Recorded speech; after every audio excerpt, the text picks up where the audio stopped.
All right, everybody. So I know what you are thinking right now is, oh my God, he is back. It has been a while, and I'm going to say, I want to thank you for your patience. We've seen a little bit of growth, and what we had was a baby. That was a huge change on life, as well as we had a lot of other things going on, and the guy with the pink gun channel took a back burner. So I want to say I'm back. I'm going to try and be a lot more consistent. We're going for once a week. Maybe I'll be able to get one or two more in. We will find out. But today's video is going to be about this bad boy. All right, so I've already done a little recap. We've made a couple changes on the way that this looks. I want to give you a little bit on that, but first, we're gonna get these guys fed.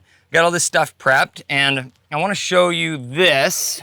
First and foremost here, we've got fancy feed today. It's oil, and then we've got that brewer's yeast on, which is very high in B vitamin. I've forgoed at this point in time the peanut butter. It's a little messy, but we just oil and then brewer's yeast. I got a little extra special for the babies, and it's just plain feed, but there's extra. And then today is probiotic water. So let's take a step in. Everybody says, oh Lordy, I'm hungry. It's time to eat. Okay. Some grit, and then water. We're gonna take a second to watch these guys eat. All right, cool. So we've got these birds, some of the specific things. I mean, y'all know this about it. I'm green, I'm new to pigeons. I apologize for dirty in the loft. It's on the list, but I'm green to pigeons, right? So I encourage anybody that's watching, you see something I need to do different, definitely throw it in the comments. I'm excited, eager to learn, and want to know everything that y'all do. So everybody's coming down. She did a nice job breeding this fall. We'll see how her offspring do. Have several birds in races. These two birds hitting the grit. Heck yeah, guys. Oh, those are not for you, Missy. Not for you, sir.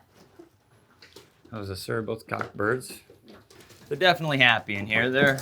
They're liking life.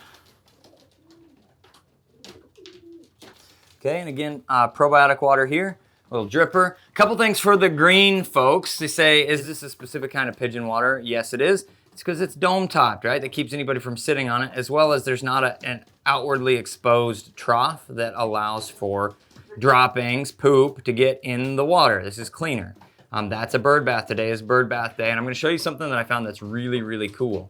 Grit, I'm changing this out daily. I found that they go through approximately very little, but I offer a fresh tablespoon of the mixture every single day. That's for the calcium. They hit that when they need it. And then I do still have this breeding cage. Let's take a look at the babies here. I got some babies. I've got a little extra spot. This is how we did all of their feeding before. This is just a little bit extra for mom and dad to make sure that they're getting plenty. And it looks like I need a little more in there that I'll come back with. Look at those babies. Good looking birds. These will be the replacements. The last 4 babies that I produced this year are going to the Late Hatch Classic. It's California Late Hatch Classic. They will ship out here shortly. I'm just waiting for it to not be 105 when they leave. Waiting for it to not be 105 when they leave my property, okay? So now we've got perches. We are basically going to completely gut and redesign this. It's cool, but as a few of you have pointed out, and I'm taking the advice, as well as another gentleman that I've listened a lot to what he has to say, said, okay, you need to change some things, all right? So what we're looking at is, right off the bat, I had this up here, and I was like, this is sunlight. Well, we pulled that off for additional ventilation. There's a decent amount of airflow that goes up through and circulates here, but it's not enough. So the other side of it that I'm already learning and seeing is breeding season is over, but these pairs are still picking on each other. They're trying to, the hen tried to lay an egg on the ground, even though I kicked her out of her nesting zone. They're wanting to do these things. And so what we're gonna end up doing is taking and making a division wall. There will be a wall here, and then it will be 4 foot by 8 foot. And then this whole front side is gonna be something special. I'm gonna talk about that in a second. There will be a division. There will be 6 breeding boxes in this. The perches are gonna go away. We'll move those to someplace else. this wire cage is going away. I'm building breeding boxes out of a different material. I will show you that process when we get to it. But then there will be another division wall here, and we will have then the ability to go cocks, hens, and then young birds, which this will essentially be empty once the breeding is done for the year. Now, while they do a little bit of eating, I'm gonna step back out here. All right, folks, this is where the magic is going to happen. So we've got this area up here. First of all, I'm gonna get rid of that poly-coated chicken wire. Too big of gaps, they try and cling to it. I'm gonna go with a stiffer, smaller grid, square hardware cloth type thing, but it's a little stiffer than that. We'll pick that up at Lowe's. I'm gonna show you guys all of this as I'm working or once it's complete, but then we will be taking to this runner here. You can see, maybe you can see screw there. There's a 2x4 that runs the length, front, and support. And we're gonna be taking this whole area all the way up to here and all the way back down and then all the way here. That is going to be an aviary. This is the Sputnik, right? It's got all plastic sides. This one's really nicely built, and I will actually move this to what I'm going to create as a second, smaller, drastically smaller loft for a few flying birds here. But then this whole front zone is going to be an aviary for the birds. It will also be divided in those 4-foot sections, so then the birds will have an additional, basically 2-foot by 4-foot space. Get out, get some air. Their bath will be up there or on the floor. It'll be fine either way, but they have the ability to get more fresh air. That is what I'm lacking here. Not enough fresh air for what the birds actually like, okay? So we're gonna sneak back in here. All right, and I'm back. I've got bath water. We're doing this twice a week, especially during the molt. They're getting access to this fresh, changed water out every time with pigeon bath salts. I'm pretty much on the Versalaga, and I know that I just butchered that, but Versalaga brand of stuff. You can buy their feed on Chewy, so it's accessible to me. I don't have to go haul a bunch of bags, as well as a majority of the other products that I've picked up of theirs, I get at Global Pigeon Supply? Global Pigeon Supply in New York, okay? Awesome company, they've been right on top of everything. Have a lot of pigeon stuff as well as other types of birds. And then this is the actual Versalaga's bath water for this, and we're gonna sit and watch these guys because they absolutely love it. Now this stuff is gonna blow your mind, okay? Look at that. It looks like freaking Gatorade or something, okay? Pull a couple inches in there. It's warm, so this is cool water, not cold. Cool water, just kind of help them, it'll feel nice. She's getting puffy over there. She's saying, bath time for me. That guy with the camera get just a few feet farther away from it. All right, we're starting to get a little interest now, maybe.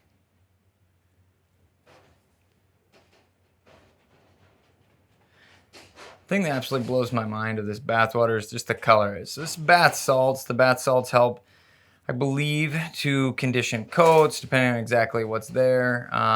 They can help a little bit with parasites, breaking down the amount of dandruff. Please, folks, correct me if I'm wrong what the other true benefits are, but conditioning, helping build quality feathers, and these young birds, and especially older birds during the molt, really benefit from this. Yeah, there we go. I always like to drink it. I guess it's water and it's a pigeon, so there's that, but the first time I mixed this stuff up, that color just blew my mind. I'm either weirding them out today, or they're not overly interested in bath time. It's been a couple days. They should be ready to rock this one out.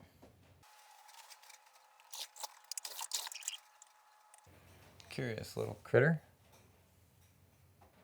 That's one of the young birds. Be flying in the late hatch classic.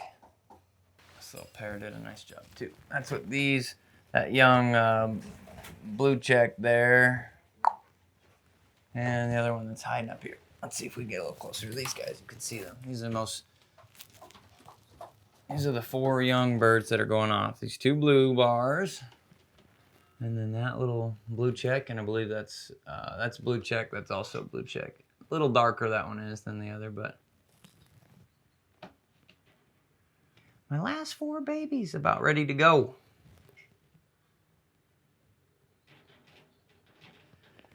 Okay, so another little, I guess they don't want a bath. That's fine. We'll go ahead and move on. And I'm gonna flip this around. It's gonna take a second to get it set up. And then we're gonna do a couple bands. I've shown this before, but some folks haven't maybe seen that or don't know. Look at these guys.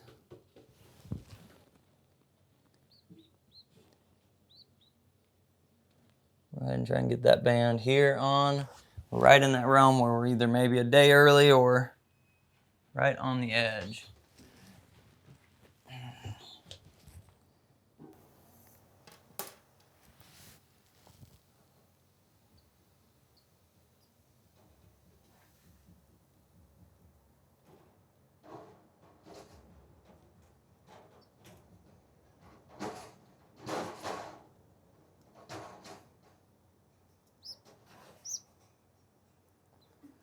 Get up in there and then just flip that little toe out and ta-da! Shouldn't pull off. We're there, guys. That's perfect. And there you go. We'll put you back.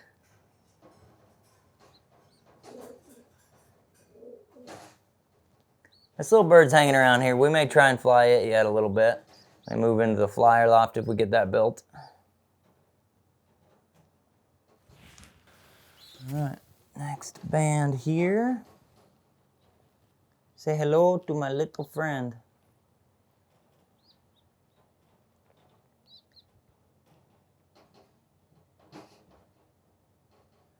And then I'll come back and record these numbers on my little report card deal. Need just one more hand here.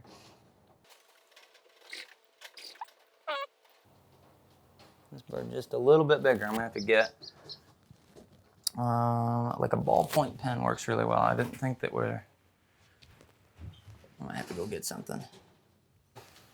Okay, so I'm back. Got a pen. What we're gonna end up doing here is just taking that little toe and then just rolling it out of there. Good. And then that band is on there for life. This is registration. A lot of you guys watching know this stuff, but this essentially acts as a registration. This can't come off, and it stays with the bird, so we can determine who that individual bird is. So cute. So ugly, they're cute, right? I don't know. This one's pretty fluffy. He's pretty cute right now. He, she, it. So from a pigeon standpoint, those are kind of the updates. I'm starting to get some of the birds that I have off at different races. I have some of the training flights are coming back. We've got a few birds at the Hoosier Classic. I don't know if I have any chance of winning any of this, guys, but I'm definitely having fun watching them, and we're moving into that. So I'm gonna share some of that as we go along.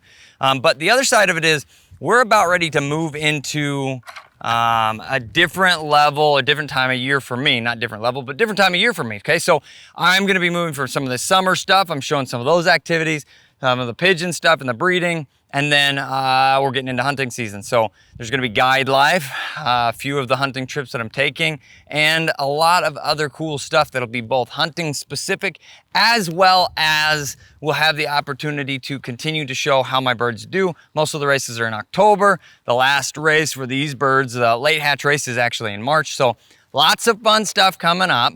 Definitely throw a comment down below. Let me know if you're excited to see me back. If you're not, then I'm confused at why you kept asking me for more videos.